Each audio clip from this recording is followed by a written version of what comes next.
मोहन के मुख पर बंसुरी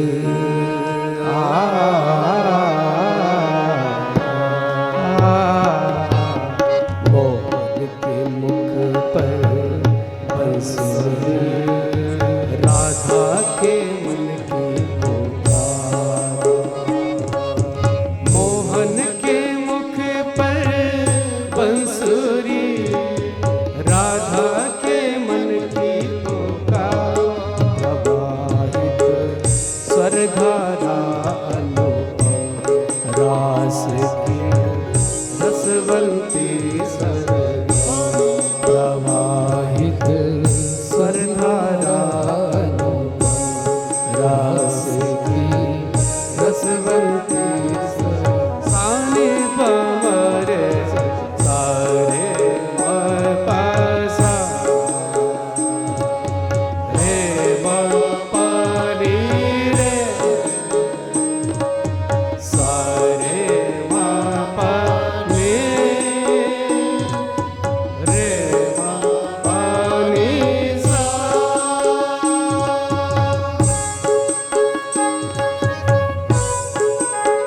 सभी ताली से आवाज करते हुए प्रेम से रास बिहारी सरकार की हो।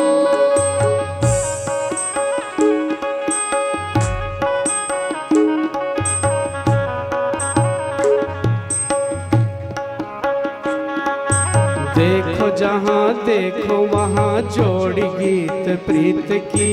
देखो जहाँ देखो वहाँ जोड़ी गीत प्रीत की। ठर ठर श्याम गौर जोड़ी रंग रीत की। और गार श्याम जोड़ी रंग प्रीत की। वासना पे साधना की जीत की प्रतीत की।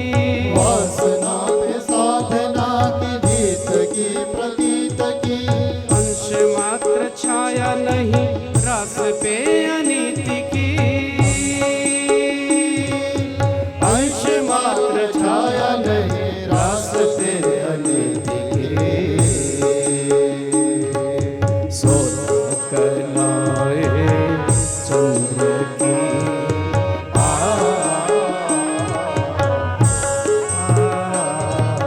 सोलह कलाएं चंद्र की।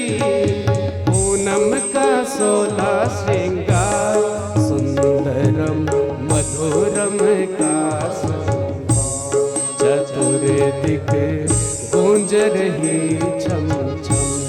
सुंदरम मधुरम का संगम चतुर्दिक गूंज रही छम छम।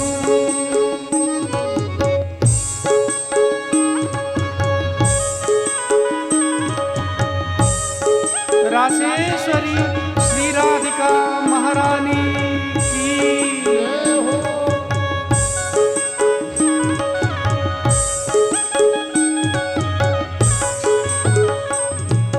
राधा कभी कृष्ण है राधा। राधा कभी कृष्ण है राधा। रूप रस रहस्य योग रास में साधा। रूप रस रहस्य योग रास में साधा। अष्टमी का चंद्र दोनों ओर है आधा। अष्टमी का चंद्र दोनों ओर है आधा। राधा कभी कृष्ण है राधा। राधा कभी कृष्ण है राधा।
आके गुजरिया भूल गई रे घर की डगरिया।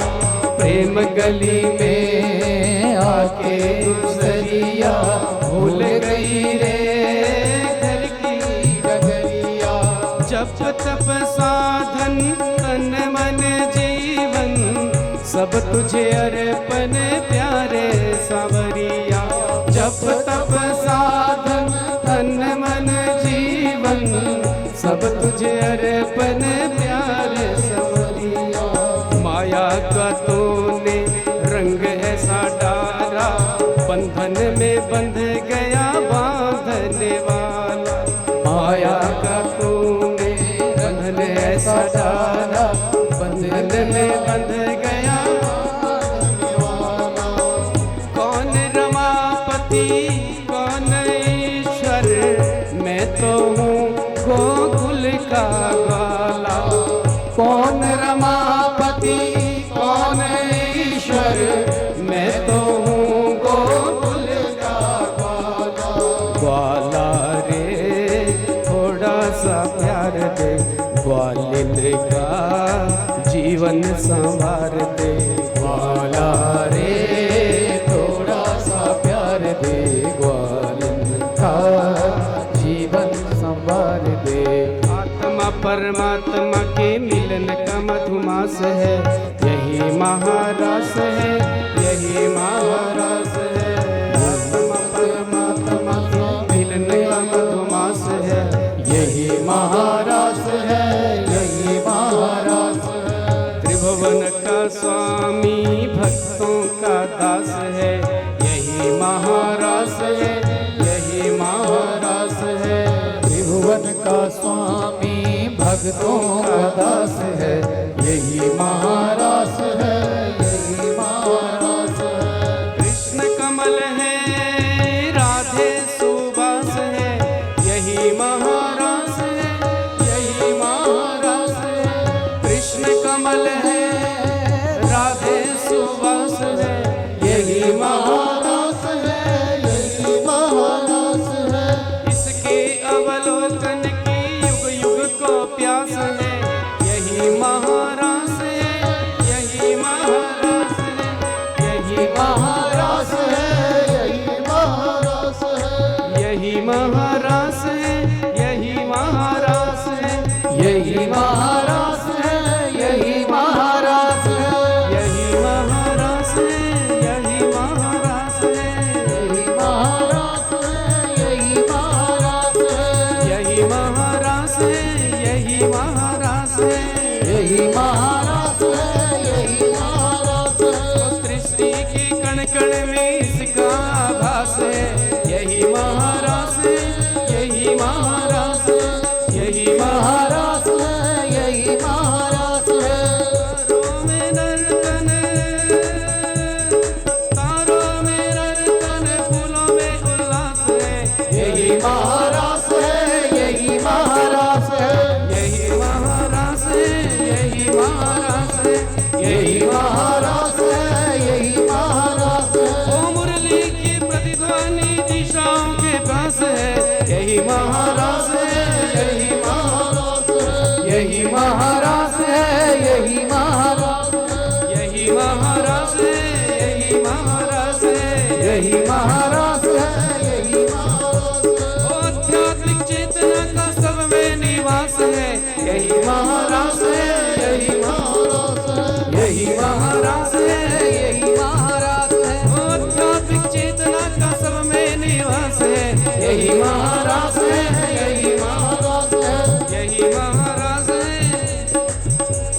यही महारस है यही महारस है यही महारस है यही महारस है यही महारस है यही महारस है। राधा कृष्ण राधा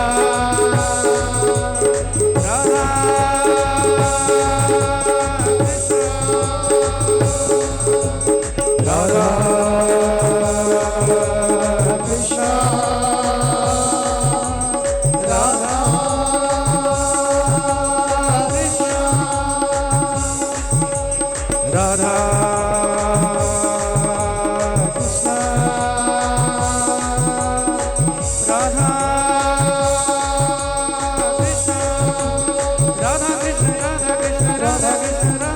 राधा राधा कृष्ण राधा राधा कृष्ण राधा राधा कृष्ण राधा राधा कृष्ण राधा। जय जय श्री राम, जय जय श्री राम, जय जय श्री राधे राम। बोलिए रासेश्वर भगवान की जय। रासेश्वरी राधिका महारानी की जय। श्री वृंदावन धाम की जय। आनंद कंद भगवान की जय।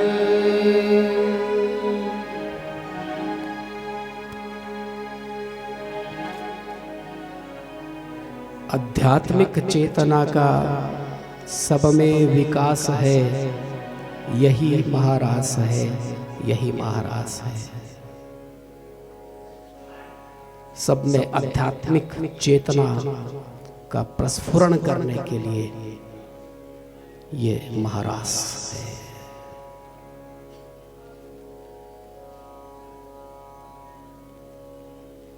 सुप्त पड़ी चेतना को जगाने के लिए ये महारास है। जन्म जन्मांतर से भटके हुए जीव को राह दिखाने के लिए ये महारास है।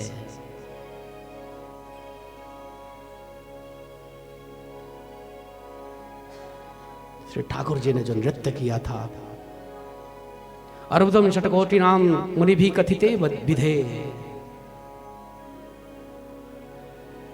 100 करोड़ का 1 अरब होता है, 10 अरब का एक यूथ होता है। 100 गोपियों के यूथ श्री वृंदावन धाम में भगवान श्री कृष्ण के साथ में रास नृत्य किए। आप गिनती करना, जितनी गोपी हैं उतने ही कृष्ण हैं। कौन पार पा सकता है इनका? हरि अनंत हरि कथा अनंता, कहीं सुनहि बहुविधि सब संता। अनंत भगवान की अनंत लीला है, ये भगवान की लीला है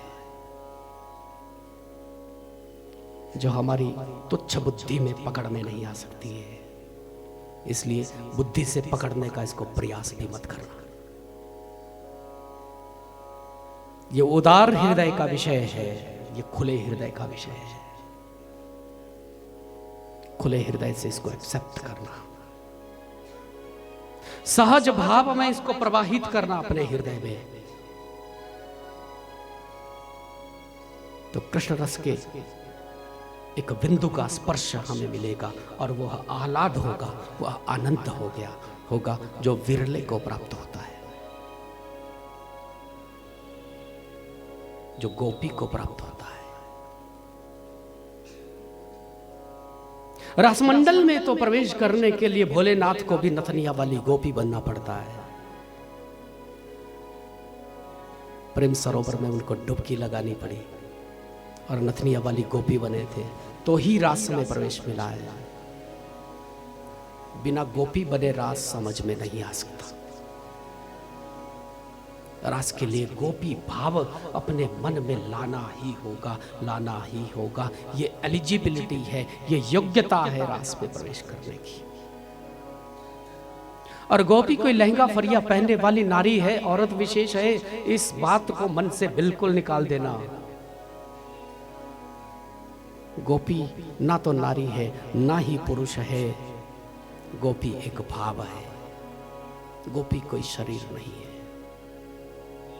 गोपी एक विशुद्ध भाव है जो कृष्ण को नचा सकता है।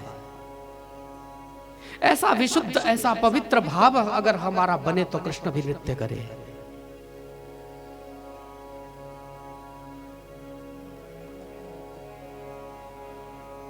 रास नृत्य हो सदा हृदय में, रास नृत्य हो सदा हृदय में मोहन तो संग नाचूं।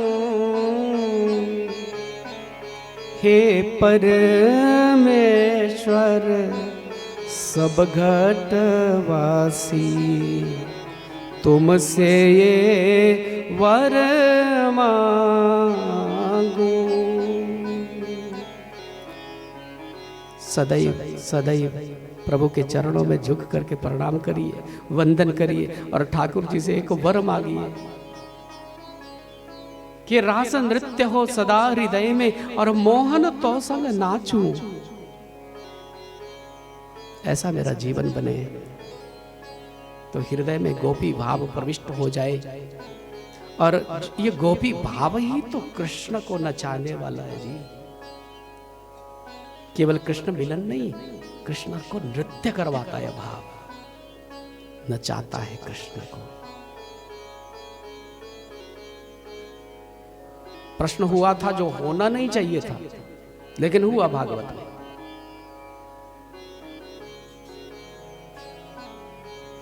संस्थापनाय धर्मस्य प्रशमाय तरस्य च अवतीर्णो हि भगवान अंशेन जगदीश्वर। स कथम धर्म सेतूनां स कथम धर्म सेतूनां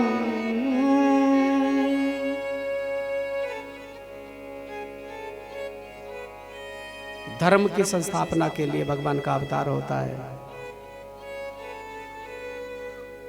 फिर क्यों उन्होंने असंख्य सुंदरी नारियों के साथ में गलवैया डाल करके रास नृत्य किया?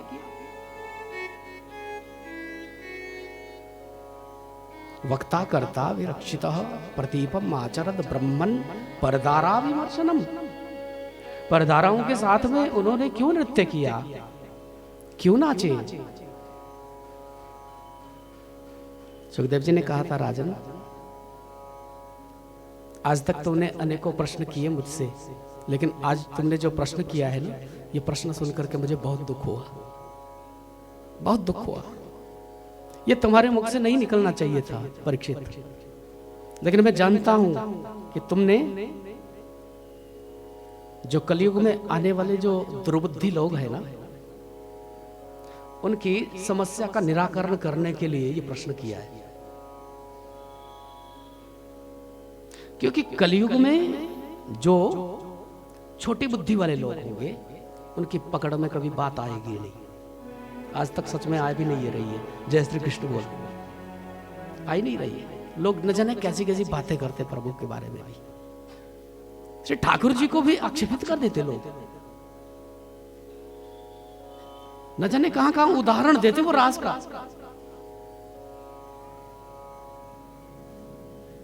देखो, कृष्ण है ईश्वर और गोपी है जीव।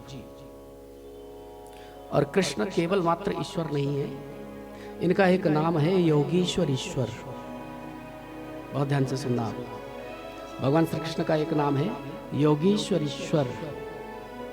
योगेश्वर भी है, योगेश्वर ईश्वर भी है। योगी कौन होता है? जो यम नियम प्राणायाम प्रत्याहार धारणा ध्यान समाधि के बल पर अपने प्राणों पर निग्रह करता है। इतना ही नहीं, अपने प्राणों को अपने शरीर से बाहर भी निकाल सकता है। जो परम योगी होता है अपने शरीर से प्राणों को बाहर निकाल करके देखता अपनी आत्मा को।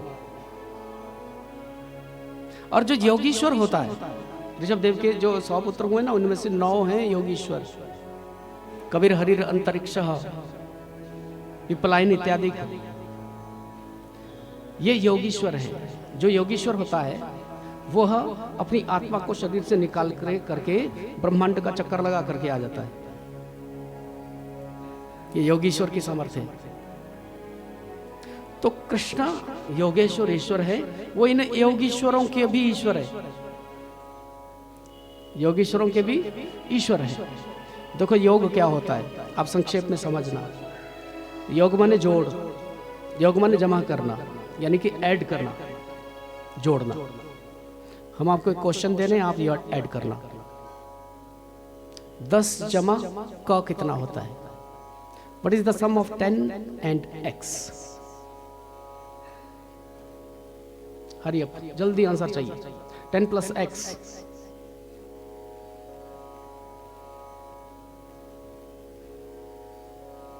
कोई नहीं?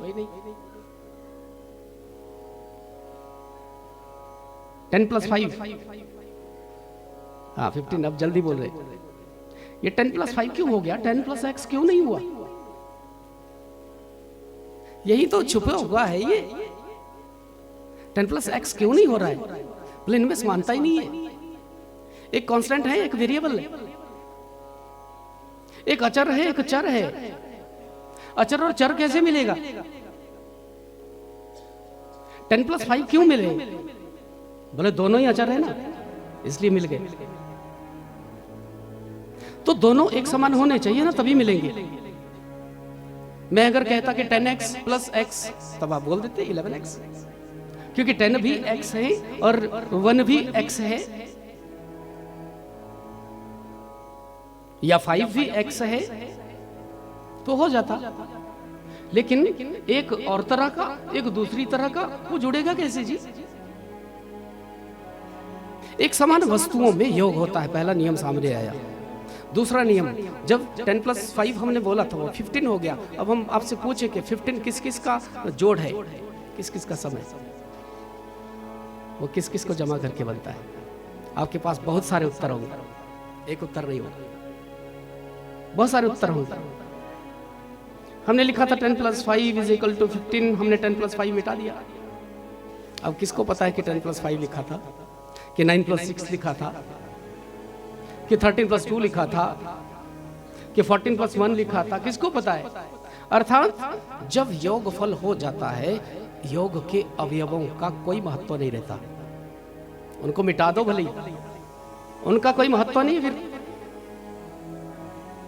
दो नियम है, एक तो बराबर वाली वस्तुओं में योग होता है, दूसरा नियम है जब योग हो जाता है तो फिर वो मिट जाते हैं।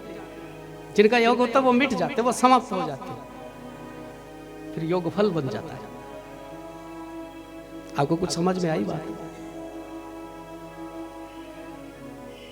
तो योग पता किसका होता है? योग होता है गोपी और कृष्ण का,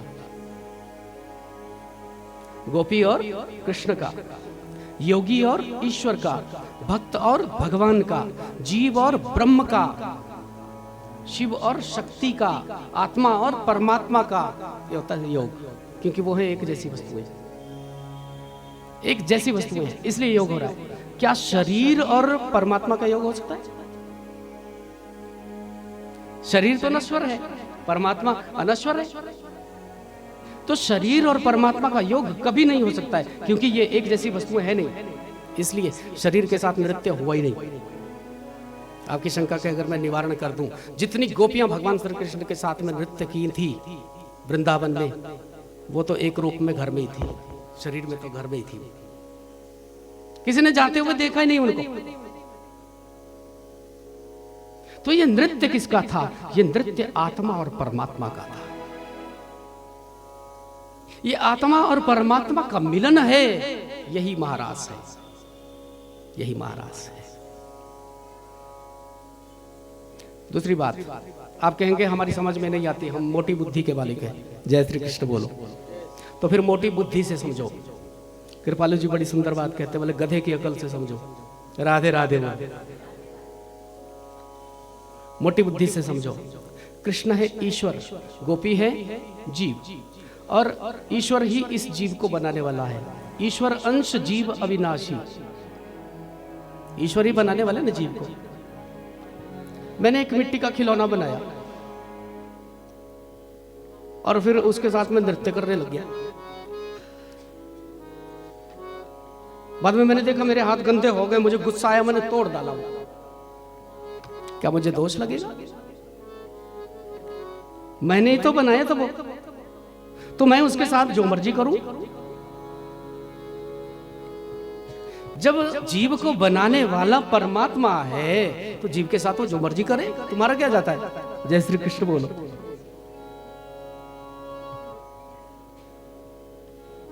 तीसरी बात, आप कहेंगे हमारी समझ में ये भी नहीं आता है। कोई बात नहीं, ये भी समझ नहीं आता तो और समझो। कृष्ण है ईश्वर। ईश्वर होता है सर्वसमर्थ। सर्वसमर्थ। प्राचीन काल में ऋषि मुनि लोग होते थे और किसी पशु को काट देते थे, फिर उसका सिर जोड़ देते थे। पशु को काट दिया और फिर जोड़ दिया ज्यों का त्यों, बिल्कुल वैसे ही। उस ऋषि को कोई दोष नहीं लगता है काट दे, तो जोड़ भी सकता है। तो समर्थ कहूं नहीं दोष गोसाई, रवि पावक सुरसरी की नाई। जैसे अग्नि को दोष नहीं लगता है, अग्नि किसी को भी जला देना, अग्नि को कभी दोष नहीं लगता है। सूर्य को दोष नहीं लगता है, जल को दोष नहीं लगता है, वायु को दोष नहीं लगता है, क्योंकि ये समर्थवान है। और सर्वसमर्थ जो ईश्वर है उसको दोष कैसे लग सकता है? आप कहेंगे नहीं नहीं नहीं, ये सब ठीक है, अब ईश्वर ब्रह्म की बात कर रहे हैं, आप थोड़ा छोटी बात करिए ना। वो तो अवतार लेकर के आए थे, मानव रूप में आए थे, तो भाई हमें तो ऐसा ही दिखता है वो। ठीक है, आपको वो भगवान नहीं दिखता है, थोड़ी देर के लिए मान लेते हैं कृष्ण ईश्वर नहीं है, भगवान नहीं, कोई भगवान नहीं। तो जिस दिन भगवान श्री कृष्ण ने गोपियों के साथ में रासन नृत्य किया था, उस समय उनकी अवस्था तो 7.5 वर्ष की थी। अभी तो उन्होंने गिरिराज उठाया 7 वर्ष के, जब 7.5 वर्ष का बालक किसी माताओं के साथ में नृत्य करने लग जाए कीर्तन में, राधे राधे बोलो, ले जा ले जा ले जा, कोई बात नहीं। 7.5 वर्ष का छोटा सा बालक नृत्य करने लग जाए, जैसे आज भजन संध्या होने वाली, कल भी हुई थी, सब नाच रहे हैं, सब नाचने लग गए और बीच में एक छोटा सा बालक आ गया 7-8 वर्ष का, वो भी नाचने लग गया। वहां से कोई देख रहे हैं, अरे ये कैसा है, औरतों के बीच में जाकर के नाच रहा है। आप उस व्यक्ति को बोलेंगे कि आंख का ऑपरेशन करवा अपनी, तेरी नजर खराब है, दृष्टि खराब है तेरी, इतने छोटे से बालक में शक कर रहा है। तो बालावस्था में भगवान श्री कृष्ण ने नृत्य किया था। अगर आपको उसको उनको ईश्वर नहीं मानते, भगवान नहीं मानते तो मत मानिए, लेकिन आक्षेपित मत करिए। और किसी की सामर्थ्य भी नहीं है भगवान को आक्षेपित करने की। कोई भगवान की बराबरी कर सकता है कभी? 6 दिन के कृष्ण ने पूतना को मार दिया, 7 वर्ष के कृष्ण ने अपने बाएं हाथ की कनिष्ठिका उंगली के नख पर गिरिराज को उठा लिया है। तुम 5 किलो का बट्टा उठा लेना कभी, तो फिर आना भगवान की बराबरी करने। शंकर भगवान ने टनों के हिसाब से निकलने वाले हलाहल विष का पान कर लिया था, जो समंदर मंथन से निकला था। कुछ लोग कहते हैं भगवान के चेला हैं शंकर भगवान के, और न जाने क्या क्या करते हैं, फिर भगवान को बदनाम करते हैं। हम तो भोले बाबा के भक्त हैं। मुझे उस शास्त्र का नाम बताना जरा जिसमें लिखा है कि शंकर भगवान ने कभी नशा किया है। ढूंढ करके लाना, मैं ढूंढ रहा हूं कई दिनों से, मिल नहीं रहा है मुझे। प्यार से बोलो राधे राधे। ढूंढ करके लाना मेरे पास। कहीं भी वर्णन नहीं मिला कि शंकर भगवान ने कभी कोई नशा किया है। हाँ, शंकर भगवान ने हलाहल विष का पान कर लिया है। अगर तुम शंकर भगवान के अनुयायी है ना, भक्त हो, तो 150 ग्राम तुम भी विष पी लेना, फिर पचा लेना उसको, तो फिर भगवान को आपके आक्षेपित करना, फिर उंगली उठाना भगवान पर। भगवान की लीलाओं का आनंद लिया जाता है।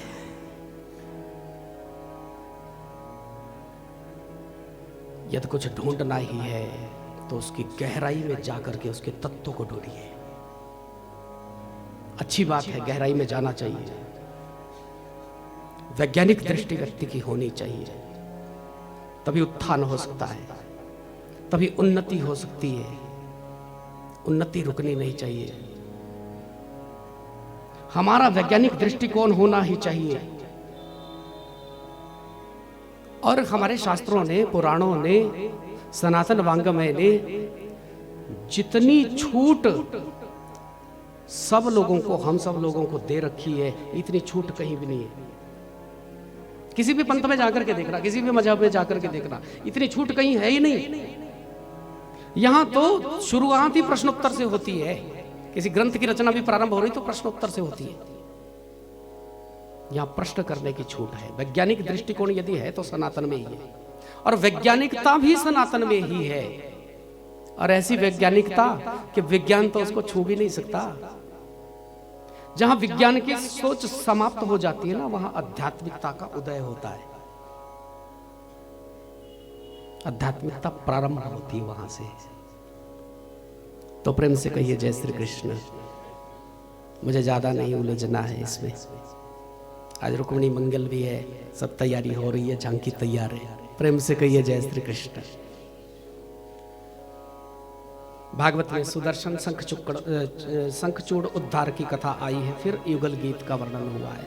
अरिष्टासुर उद्धार की कथा आई, फिर केशी उद्धार की कथा, व्योमासुर उद्धार की कथा आई, सब दैत्यों के उद्धार की कथा आई है। मुझे विस्तार देने की जरूरत नहीं है। प्रेम से कहिए जय श्री कृष्ण। अक्रूर का मथुरा गमन, मथुरा से गमन होता है। कंस ने भेजा था अक्रूर जी को कि जाकर के बुला करके लाइए कृष्ण और बलराम को। नारद जी के द्वारा जब इसको पता चल गया कि देवकी का 7वां 8वां कृष्ण बलराम ही है, तो कंस ने सोचा जितने दैत्यों को भेजता हूं वो वापस नहीं आते, अब किसी भक्त को भेजना चाहिए। इसलिए अक्रूर को भेजा। और अक्रूर ने जाकर के जब भेद खोला था तो नंद यशोदा बहुत रोए। बड़ा करुण प्रसंग है भागवत का। श्री ठाकुर जी ने जब वृंदावन का त्याग किया है, मथुरा गए हैं, तो ब्रजवासी बहुत रोए, बहुत रोए उनकी याद में। अक्रूर को भी बड़ा बुरा भला कहा है, विधाता को भी कोसा है ब्रजवासियों ने। इतना ही नहीं कि अरे विधाता, क्या तेरे मन में दया नहीं है? पहले संयोग करवाता है और फिर वियोग करवा देता है। प्राणों से प्यारे अपने ब्रजवासियों को छोड़ करके ठाकुर जी अपने भैया बलराम को साथ में लेकर के अक्रूर के रथ पर आरूढ़ हुए। कुछ गोपियां रथ के पहियों से लिपट गई, कुछ गोपियां रथ को खींचती है पीछे को, और कुछ गोपियां तो रथ के आगे लेट भी गई थी। जाना ही है तो हमारे शरीर के ऊपर से रथ के पहियों को ले जाना, हमारा अंत करके चले जाना। श्री ठाकुर जी ने ब्रजवासियों को समझाया है कि विशुद्ध प्रेम होता क्या है, तुम्हारी समझ में ही नहीं आया अभी तक। मुझे कर्म पथ पर जाते हुए रोकना चाहती हो? विशुद्ध प्रेम ये नहीं होता है कि किसी के मार्ग की हम बाधा बन जाएं, अपने प्रेमास्पद के मार्ग की बाधा बन जाएं। मुझे कितना कष्ट हो रहा है ब्रजवासियों, जितना तुम तड़पोगे ना, जितना तुम रोकोगे मुझे उतना ही कष्ट होगा। मैं कर्म पथ पर जा रहा हूं, और प्रेम तो तत्सुख सुखित्वम होता है। अपने प्रियतम के लिए सर्वस्व का त्याग कर देना ये प्रेम है। उनके सुख के लिए अपने सुख का त्याग कर देना ये प्रेम है। मेरे रोने से तुमको जो आए हंसी, तो मैं रो रो के तुमको हंसाया करूं, ये प्रेम है। पीछे हट गए थे ब्रजवासी, सबने कह दिया भले ही रोते रोते हमारे प्राण क्यों ना निकल जाए, पूरा जीवन भर रोते रहेंगे तेरी याद में, लेकिन तुझे रोकेंगे नहीं। वो ठाकुर रोता बिलखता हुआ छोड़ करके ब्रजवासियों को मथुरा के लिए गमन करता है। गिरती है मैया, पड़ती है मैया, और मैया से झूठ बोल करके गए थे कि परसों वापस आएंगे। जब तक रथ की धूल उड़ती हुई दिखाई दी थी ब्रजवासियों को, एक टकी लगा करके रथ की ओर निहार रहे थे कि वो निर्मोही पलटेगा, देखेगा एक नजर, लेकिन उसने एक नजर भी पलट करके ब्रजवासियों को देखा नहीं था।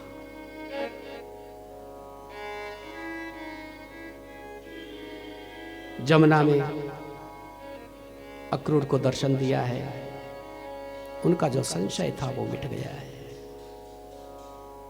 मथुरा में सुंदर स्वागत हुआ है। कुछ सखाओं को साथ में लेकर के बाबा भी गए थे और ठाकुर जी ने अपने सखाओं के साथ नगर भ्रमण किया है। एक धोबी मिला था, उसका उद्धार हुआ। सुदामा नाम का माली मिला है, उसका सत्कार किया है। और इतना ही नहीं, जब कुब्जा मिली थी ना, तो उसको सुंदरी कह करके पुकारा ठाकुर जी ने, सुंदरी कह करके पुकारा है। और जो अंगराग लगाती थी महाराज कंस को, आज कंस को नहीं लगाया, आज ठाकुर जी को सजा दिया है कुब्जा ने। ठाकुर जी को चंदन लगाया, अंगराग लगाया है, सजाया है। जो भगवान को सजाता, भगवान भी उसको सजा देते हैं। हम सजाते भगवान को अपने तरीके से और भगवान सजाते हमें अपने तरीके से। हमारे तरीके में और भगवान के तरीके में बड़ा अंतर होता है जी। कुब्जा के अंगूठे पर अपना अंगूठा रखा था, ठोड़ी में ऐसे 2 अंगुल लगाई और वो सीधी हो गई। इतना ही नहीं, वो सुंदरी भी बन गई। और फिर हाथ पकड़ लिया था, बोले अब नहीं जा सकते आप मुझे छोड़ करके। ठाकुर जी ने कहा कि हमें अभी तो जाना ही पड़ेगा, हाँ, बाद में देखते हैं, तुम्हारे घर जरूर आएंगे, अभी जाना पड़ेगा, अभी मामा जी से मिलना है।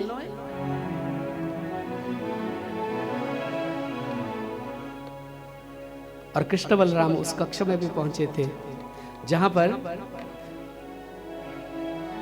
वो धनुष छुपा करके रखा था जो परशुराम से मिला है कंस को। परशुराम जी ने यह भी बोल दिया था कि जो इसको तोड़ेगा वो तुझे नहीं छोड़ेगा।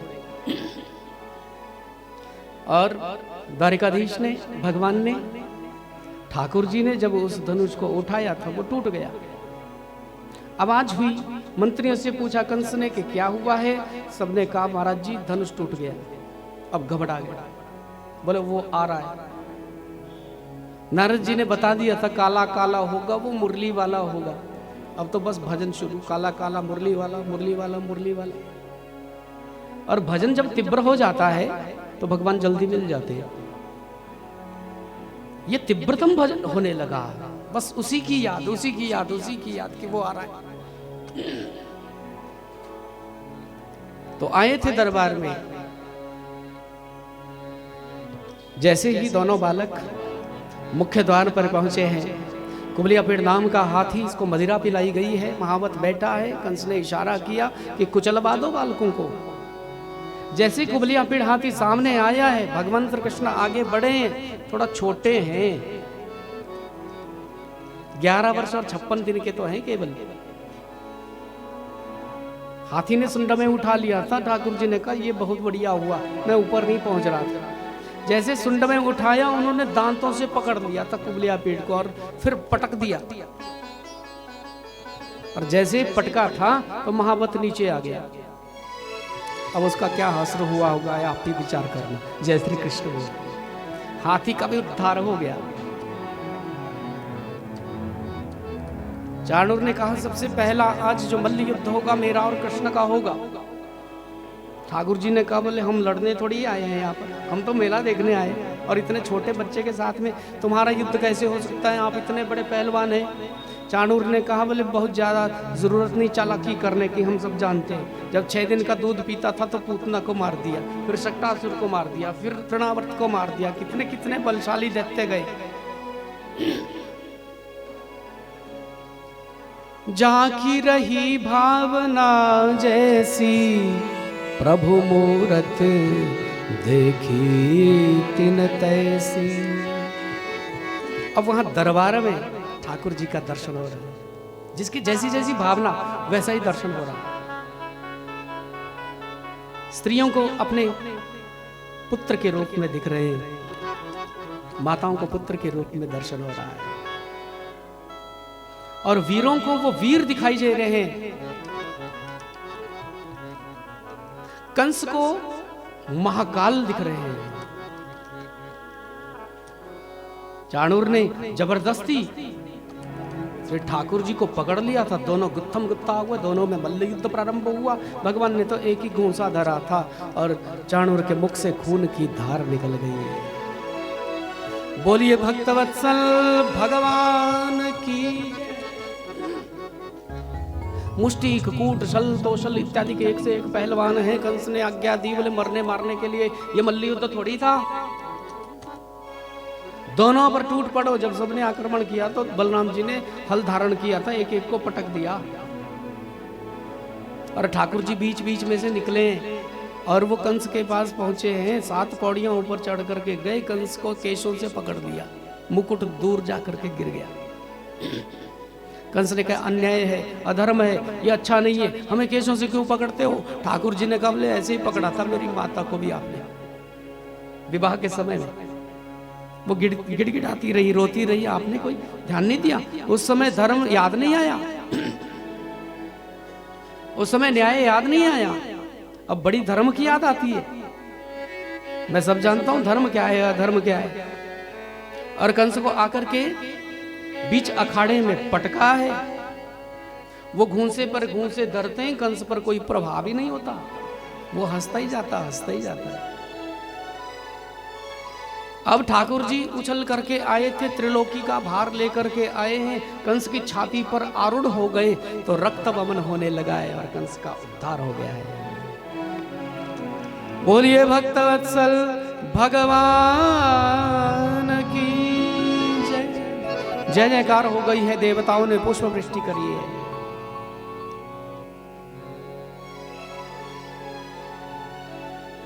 कंस का उद्धार हो गया है।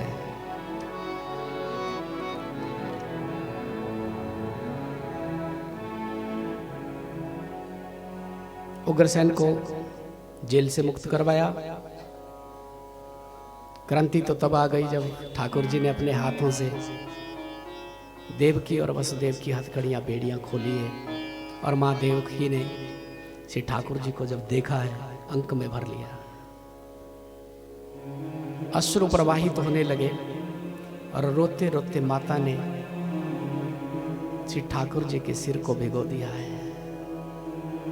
जब छोड़ करके गया था तो 11 सेकंड का था, अब 11 वर्ष का हो गया है। इससे ज्यादा क्रांति तो तब आई जब श्री ठाकुर जी ने नंद बाबा से कहा था, अपने सखाओं से कहा था कि आप लौटिए ना, आप जाइए। नंद बाबा को ये आस थी कि थोड़ा घुमाएंगे उनको 2-4 दिन नगर में और वापस लेकर के आएंगे, लेकिन ठाकुर जी ने जब कह दिया कि आप चलिए, हम थोड़ा व्यवस्था बनाएंगे यहाँ राज्य की, हमें समय लगेगा आने में, हम आएंगे बाद में, आप चलिए। वो बाबा है वो रोए भी नहीं थे, पी गए थे अपने अश्रुओं को, कुछ नहीं बोले थे बाबा। बार बार पलट करके कृष्ण की ओर देखते कि वो रोके मुझे, वो आए मेरे साथ। श्री ठाकुर जी मथुरा में रहते हैं, वहीं से गए थे संदीपनी गुरु के पास जाकर के 64 दिनों के भीतर सब विद्याओं को धारण कर लिया था, ग्रहण कर लिया था। वहां पर सुदामा भी मिले थे मित्र।